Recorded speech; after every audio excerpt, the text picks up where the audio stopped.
Every period is different.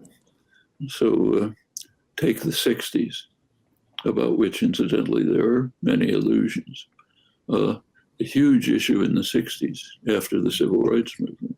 There were many, but the leading one was the Indochina Wars. Now, it's commonly believed today that there was popular protest against the Indochina Wars. There was for about 2 or 3 years at the end of the decade.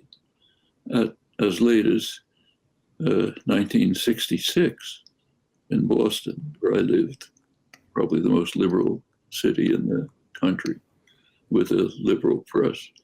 As late as 1966, we couldn't have public demonstrations because they'd be violently broken up by students, among others. Okay, that was Boston. It was very hard to get anything moving. Finally, it broke through. 1967, yes, broke through, then it became enormous. Unfortunately, it tailed off in the early 70s, much too early.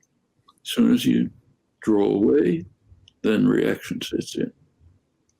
Plenty. Exactly what happened with Obama.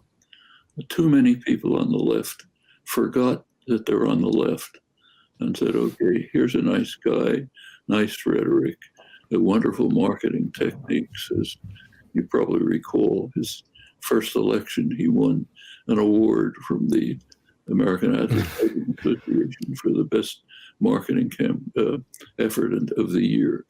Somehow the left didn't see that. They listened to the nice words and said, okay, we'll trust him. And within 2 years, he had so totally betrayed the working people that they just abandoned. Okay, it didn't have to happen. Things could have happened in those 2 years. The Democrats had Congress. The one thing that was missing was an activist left. And if it had been there, could have pressed him and the Democrats to live up to some of the pretty words. You pull off the pressure, you're done. It goes right back to where it was. And that's a mistake that should never be made.